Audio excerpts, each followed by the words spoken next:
Roman Callister was the embodiment of success. At 44, he was one of New York's most influential businessmen, with a fortune built over decades of relentless work. Married to Vivian for 18 years, he had a family that seemed ideal in every way. An elegant and devoted wife and a 16-year-old daughter, Clara, who had inherited her father's intelligence and determination. But what the world saw as a perfect life was, in reality, a burden for Roman. He didn't tell anyone, but he felt that something was missing. His days were filled with endless meetings, monotonous business dinners, and charity events where he played the role of the exemplary husband. At night, when he finally returned to his luxurious penthouse, he was immersed in a silence that bothered him more than he cared to admit. Vivian, with her grace and composure, was the kind of woman everyone admired. She kept the home impeccable, supported Roman at his events, and ensured a stable environment for Clara. However, over time, Roman began to see her as part of the scenery in his life. Constant and predictable, but no longer capable of sparking the excitement he once felt.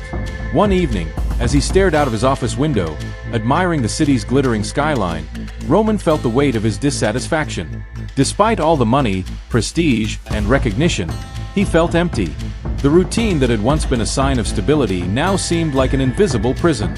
Clara, always perceptive, began noticing her father's growing distance. During dinner, she asked casually, "Dad, you seem different lately. Is everything okay?" Roman smiled, feigning calm. "Of course, sweetheart. Just a little tired from work." But Clara didn't look convinced. She exchanged a quick glance with Vivian, who averted her eyes to her plate, avoiding the subject. Vivian, on her part, also sensed Roman's change, but she preferred to believe it was just the stress of his business. She thought he needed time, or perhaps a family trip to unwind. What she didn't know was that Roman's distance wasn't just physical but emotional.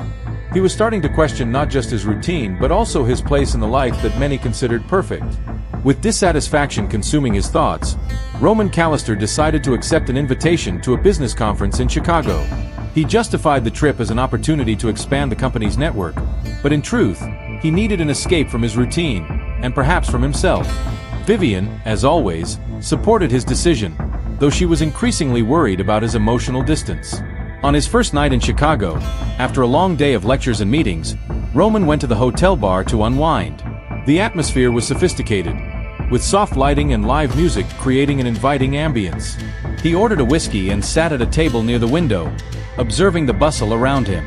That's when he noticed Loretta Hayes. She was sitting alone at the bar, wearing an elegant red dress that turned heads without being ostentatious. With a confident smile, she seemed completely at ease in her surroundings. Something about her caught Roman's eye. Perhaps it was the contrast between her vibrant energy and the monotony he felt in his own life. Loretta noticed Roman's gaze and, without hesitation, approached him. Her confidence was disarming, and her voice was captivating. "You look lost in thought," she said with an intriguing smile. Roman hesitated for a moment before responding. "Perhaps I am. And you? You don't seem like the type to get lost." They laughed, and the conversation flowed naturally. Loretta was charismatic, sharing fascinating stories about her travels and the people she had met along the way. Roman, on the other hand, found in her something he hadn't felt in years: spontaneity. That night, they talked for hours, losing track of time. For Roman, Loretta represented everything he felt he was missing: a sense of freedom, novelty, and excitement. When they finally said goodbye, he felt a renewed energy, though part of him knew he was stepping into dangerous territory. Loretta left a profound impression on Roman, but he didn't see her as just an interesting companion. There was something about her that awakened a part of himself he had long buried.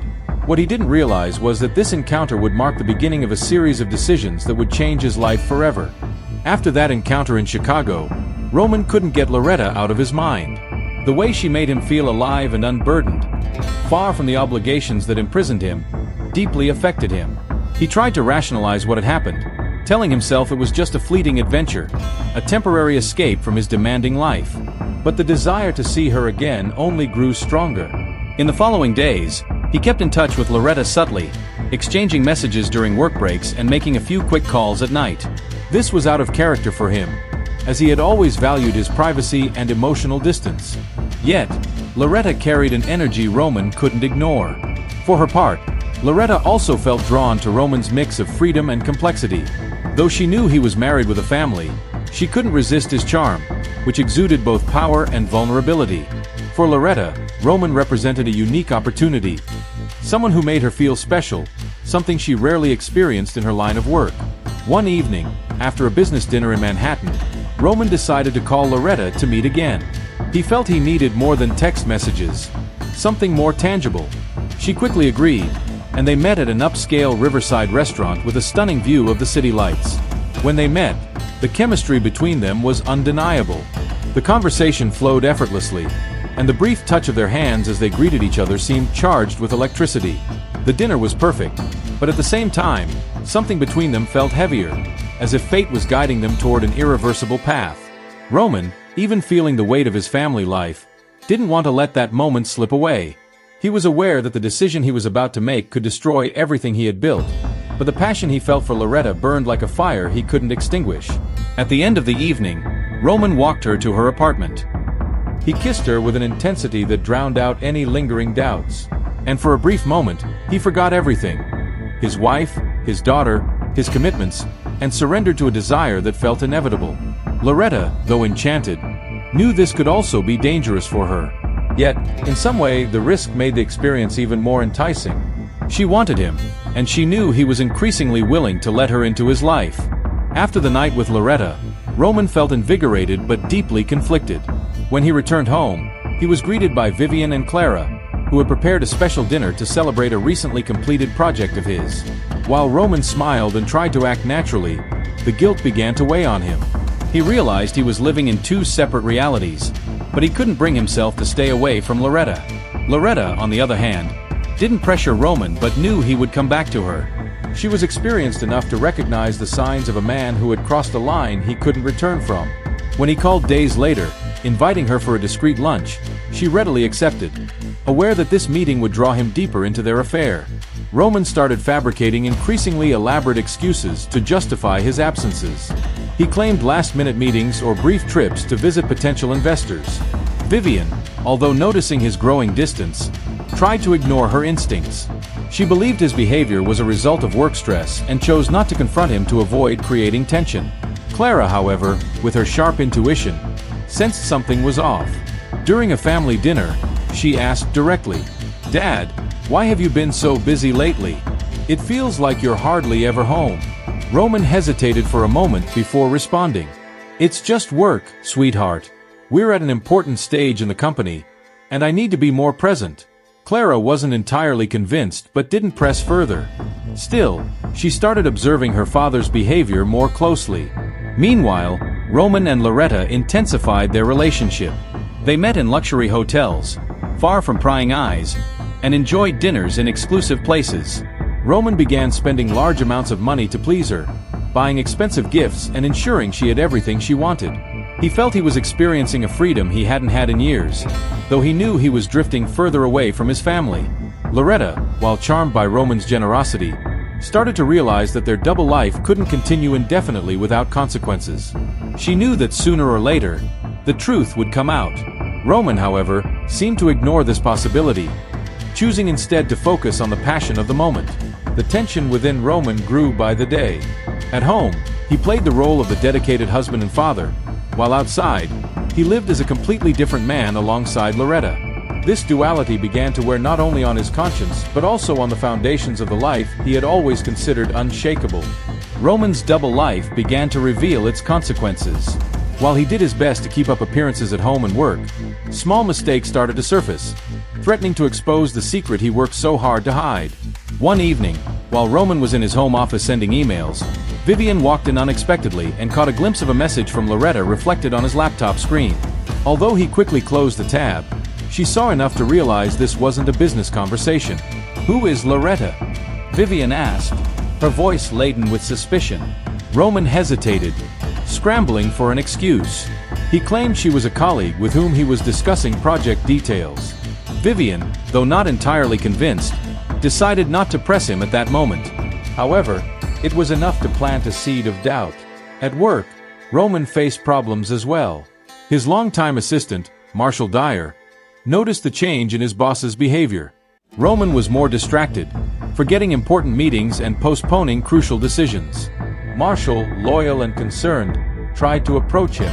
"Roman, are you okay? You don't seem like yourself lately." Roman, irritated by the question, responded evasively and cut the conversation short. But the truth was that he was beginning to feel the weight of his choices. He knew his reputation and business could be at risk if his escapades were discovered. Meanwhile, Loretta, though involved with Roman, began to show signs of restlessness. She wanted more than stolen moments and vague promises. During a dinner, she confronted him. "Roman, how long are we going to live like this? You tell me you want to be with me, but it feels like you're tied to another life. I'm not just a distraction." Roman, feeling pressure from all sides, tried to reassure her with promises that he was sorting everything out. But his words didn't fully convince Loretta. She knew that if he didn't make a clear decision, their relationship couldn't move forward. At the same time, Clara, increasingly aware of her father's behavior, started her own investigations. She noticed Roman receiving frequent calls at odd hours and, in a moment of curiosity, managed to catch the name Loretta on his phone screen. Though she didn't fully understand the situation, she sensed something was wrong. Roman was at a critical point. The cracks in his carefully constructed life were becoming more visible, and he knew he couldn't maintain the balance between his two worlds for much longer. The weight of guilt, combined with Loretta's pressure and the growing suspicions of Vivian and Clara, was putting everything at risk. With pressure mounting from all sides, Roman realized he could no longer maintain his double life. Each passing day made it harder to balance the expectations of his family, work, and his relationship with Loretta. He knew a decision had to be made, and that decision would change his life forever. One evening, after a tense dinner with Vivian and Clara, Roman received a message from Loretta. "We need to talk. I can't keep doing this." He left the dinner table, claiming he had an urgent business call, and drove to Loretta's apartment. When he arrived, she was waiting for him, visibly frustrated. "Roman, this isn't working. I need more. I'm not just someone you can escape to from your life. Either you make a decision, or I'm done," Loretta said, her eyes locked on his. Roman felt the weight of the choice hanging over him. He knew that if he stayed with Loretta, he would lose his family's trust and love.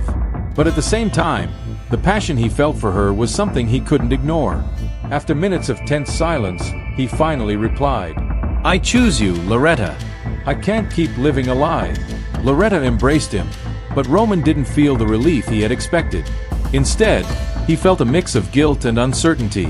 He knew he would have to face the consequences of his decision, but for now, he focused on moving forward with Loretta. The next morning, Roman returned home to confront Vivian. The atmosphere was heavy with tension, and Clara, observing her parents, sensed that something serious was about to happen. "Vivian, we need to talk," Roman began hesitantly. "I don't know how to say this, but I've fallen in love with someone else." The shock on Vivian's face was immediate. For a moment, she remained silent, trying to process what she had just heard. Clara, with tears in her eyes, left the room, unable to bear the conversation. "After everything we've built, after everything I've done for you, this is what you have to say?" Vivian finally responded, her voice breaking with emotion. Roman tried to justify his decision, talking about how he felt trapped and disconnected, but his words only seemed to deepen Vivian's pain.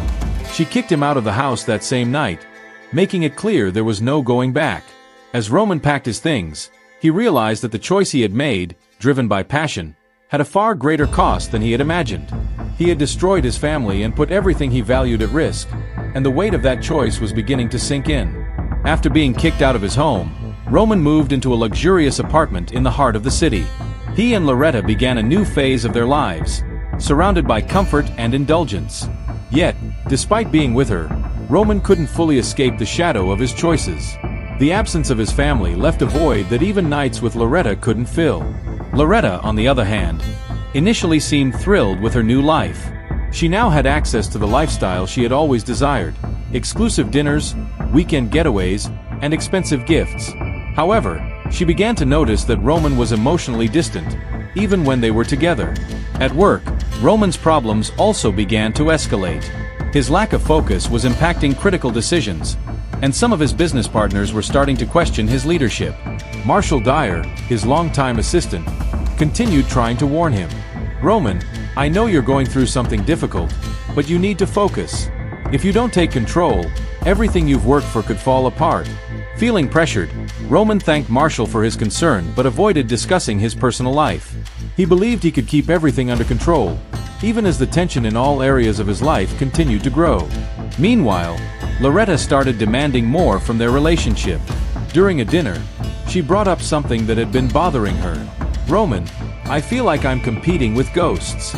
You chose me, but it feels like part of you is still somewhere else. This isn't enough for me."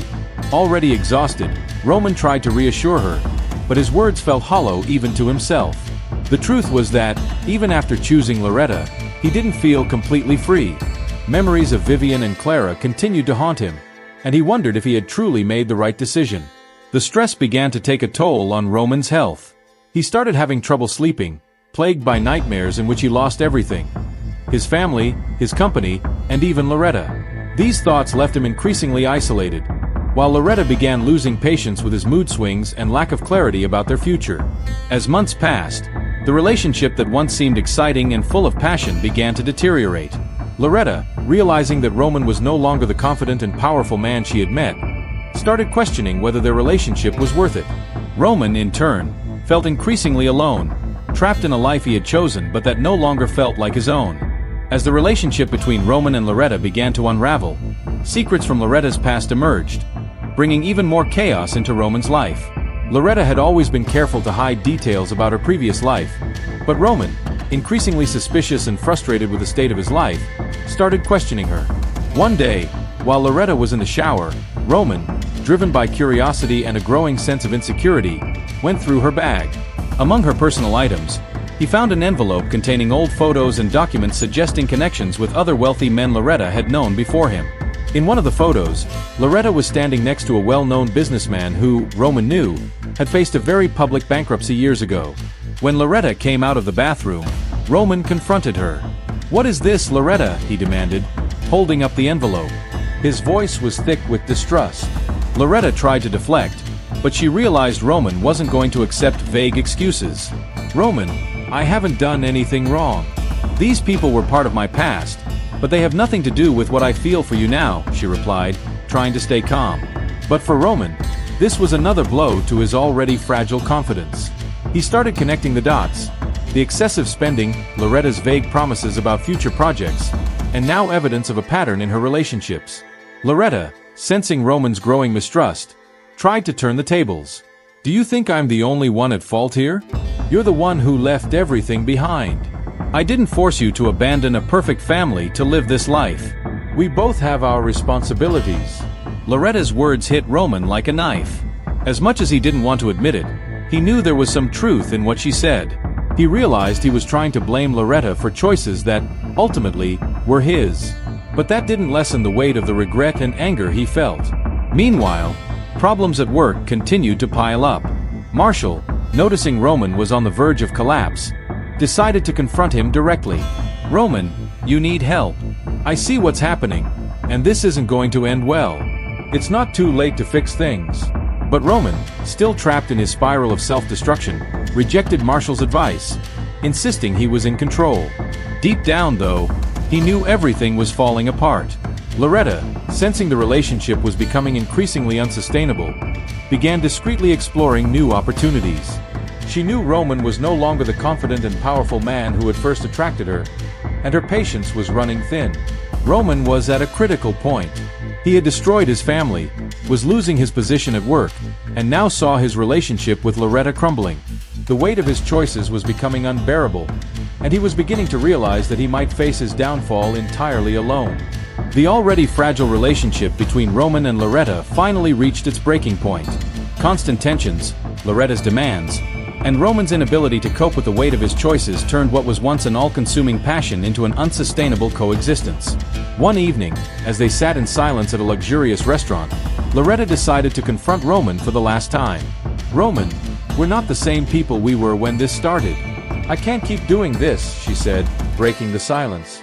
Roman looked at her, exhausted but not surprised. He had known this was coming, but hearing the words aloud still hit hard. "What do you mean by that?" he asked, trying to mask his vulnerability. "I mean I'm leaving. You made promises you never kept. I thought you were different, but it's clear you're stuck in your past and your own insecurities. This isn't a life for me." Roman couldn't argue. He knew Loretta's words held a painful truth. She left that same night, taking with her everything he had bought for her and leaving him alone in his luxurious apartment, now void of purpose and companionship. In the days that followed, Roman felt the full impact of his separation from Loretta. The apartment felt colder and lonelier than ever. The voices of Vivian and Clara, which he once occasionally imagined, now seemed to echo through every corner, reminding him of what he had lost. Meanwhile, the problems at his company reached a breaking point. Investors began to pull back, concerned about the instability in Roman's leadership. Marshall, in one last attempt to save him, stepped in. "Roman, I know you're dealing with a lot, but you need to act now, or you'll lose everything." This time, Roman listened. For the first time in months, he began to confront reality. But he knew that fixing his professional life wouldn't be enough to undo the damage of his past mistakes. Loretta, on the other hand, moved on quickly. She was soon seen accompanying another wealthy man at social events, confirming Roman's worst fears about her true intentions in their relationship. For Roman, this was the final blow. He had not only lost his family, but also realized that the woman he had destroyed his life for had never truly loved him. Roman was alone.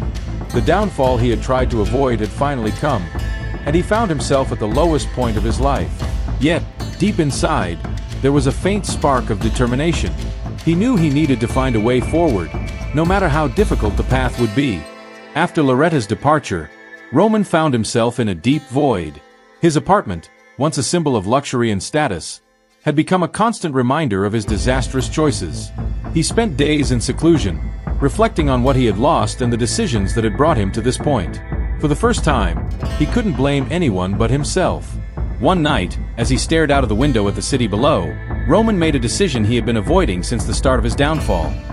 He needed to try to make amends with Vivian and Clara. He didn't know if they would accept him, but he felt he had to take responsibility for his actions and at least ask for their forgiveness. The next day, Roman drove to the house where he had once lived with his family. Standing in front of the door, he hesitated for several minutes, nervous and full of doubt. Finally, he gathered his courage and knocked. Vivian opened the door, and upon seeing him, her expression shifted from surprise to coldness. "What do you want, Roman?" she asked, her voice firm but without hostility. "I know I have little or no right to be here, Vivian, but I need to talk to you." "To both of you," he replied, his gaze fixed on the ground. After a few moments of silence, Vivian stepped aside and allowed him in. Clara was sitting in the living room, and upon seeing her father, her expression immediately hardened. Roman began to speak, his voice trembling with emotion. "I've made the biggest mistakes of my life. I destroyed everything we built together for something I thought would bring happiness, but it only brought regret. I know nothing I say can fix this, but I need you to know how deeply sorry I am." Vivian listened in silence, her arms crossed as she fought not to let her emotions show. Clara, however, couldn't hold back her tears. "And now, what do you want?" Clara asked, her voice heavy with pain. "For us to pretend nothing happened? For everything to go back to how it was?" "No, I don't expect that," Roman replied. "I just want you to know how sorry I am. And if there's ever anything I can do to regain even a fraction of your trust, I'll try, even if it takes the rest of my life." Vivian took a deep breath and, with effort, managed to speak. "Roman, you hurt us in a way that's hard to explain. I don't know if you'll ever have our full forgiveness, but I know that Clara and I need time to process everything. What you did doesn't just disappear with words." Roman nodded, accepting the harsh but fair truth in Vivian's words. He knew that the path to any form of reconciliation would be long and uncertain, but he felt that taking this step was necessary. As he left the house, Roman felt slightly lighter, though he knew full forgiveness, if it ever came, was still far away. The regret and guilt remained with him, but he also felt a spark of hope. For the first time in months, he had a purpose, even if it was working to rebuild something he had destroyed. After the difficult apology, Roman began facing the long process of trying to rebuild his life. He knew the chances of winning Vivian back were slim, but his primary goal now was to reconnect with Clara. The pain in his daughter's eyes during the confrontation was etched in his memory, and he promised himself he would do whatever it took to restore their bond. Roman started with small gestures. He sent Clara regular messages, asking how she was and offering help with anything she needed. At first, Clara barely responded, keeping her replies short and to the point. However, over time, her responses became more complete, signaling that she was beginning to leave a small door open for her father. One afternoon, Roman decided to surprise Clara by attending one of her basketball games. He sat discreetly in the stands, silently cheering her on. When Clara spotted him, her expression was one of surprise but also something close to gratitude. After the game, Roman approached her and congratulated her on the match. "You played really well. It's amazing to see how much you've improved," he said, trying to contain his emotions. Clara thanked him but still maintained some distance. However, that moment marked the beginning of a renewed connection between the two. Meanwhile, Roman also began regaining control of his career.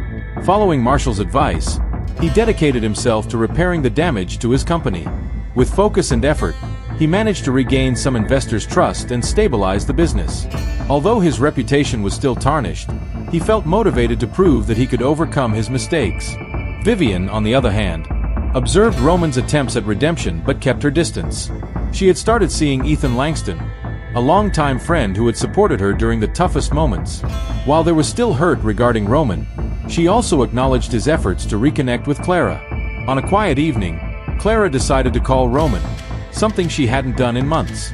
During the call, she expressed her feelings honestly. "Dad, I'm still hurt by everything that happened, but I think I want to give you a chance. Not because I think you deserve it, but because I need this. I don't want to carry this pain forever." Clara's words deeply moved Roman. He promised her he would do everything he could to be a better father and prove that she wasn't wrong to leave that door open. Roman knew the road ahead would be long and fraught with challenges, but for the first time, he felt like he was building something meaningful again. He was far from perfect, but his determination to rebuild trust with his daughter and rebuild his life was stronger than ever. Over time, Roman began to find emotional stability and a sense of purpose in his life.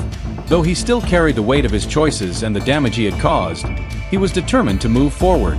His relationship with Clara continued to improve, not without challenges, but with small gestures that demonstrated his genuine effort. Roman became more actively involved in Clara's life. He attended all her basketball games, parent-teacher meetings, and even helped with her school projects. Clara, initially resistant, gradually started to trust her father again. During a weekend lunch, she surprised him with a question. "Dad, do you think we could try taking a trip together? Just the two of us?" Roman was deeply moved by the request. To him, it was confirmation that his efforts hadn't been in vain. He immediately agreed, and they planned a trip to the countryside, where they spent a weekend hiking, talking, and reminiscing about happy moments from the past. Meanwhile, Vivian observed Roman's progress with Clara from a distance.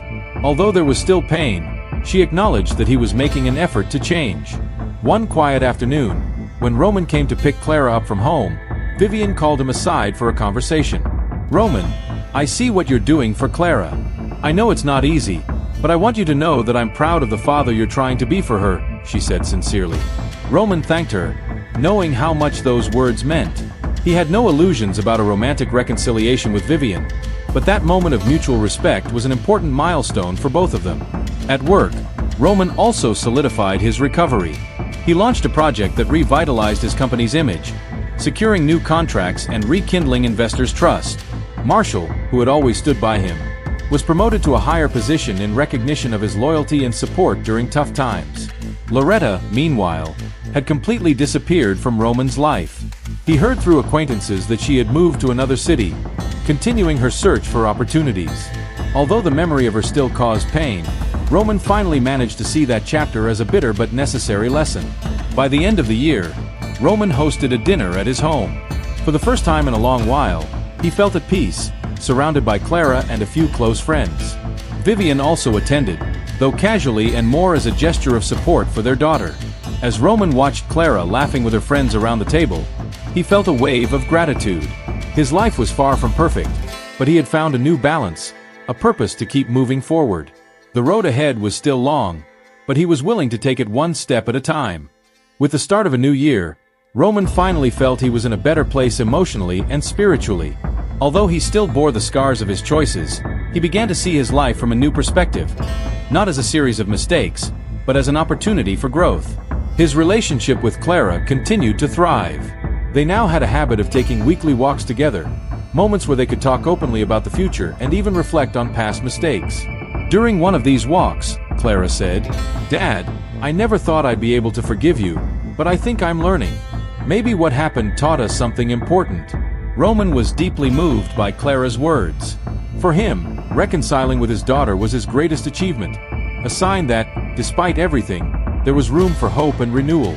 At work, Roman began mentoring young entrepreneurs, something he had never done before. He saw it as a chance to pass on the lessons he had learned, both in his successes and his failures. Marshall, now his right-hand man, often joked, "I never thought you'd be the kind of guy to give life advice, Roman, but it seems to be working." Roman laughed, knowing that his experiences now had value beyond profits and deals. He had found purpose in helping others avoid the same mistakes he had made.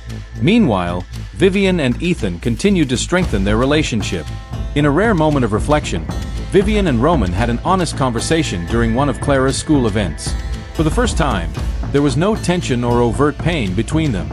"You know, Roman," Vivian began, "as hard as it was, I think this situation showed us how resilient we are. Clara's doing well, and I think we're all finding a new normal." Roman agreed, knowing those words were a gift. He realized that, although he could never undo what had happened, there was a chance to create something positive out of the chaos. Loretta remained in the past, as a closed chapter. Roman no longer harbored resentment or obsessive regret, but saw his relationship with her as part of a phase he had overcome. He had finally freed himself from the emotional chains of that dark period. On Clara's birthday, Roman hosted a small party at his home with Vivian, Ethan, and close friends. During the toast, Clara raised her glass and said, "To my dad, for never giving up on fixing what can be fixed." Clara's words symbolized the closing of a chapter for Roman. He knew life would never be perfect, but that no longer mattered. He had found balance, acceptance, and a greater purpose to move forward. As he watched his daughter laugh and his ex-wife chat cheerfully with friends, Roman felt a peace he hadn't experienced in years. He wasn't the perfect man he had once tried to be, but he was finally at peace with himself and the life he was building. If you like this story, subscribe to the channel and press the like button. Thank you.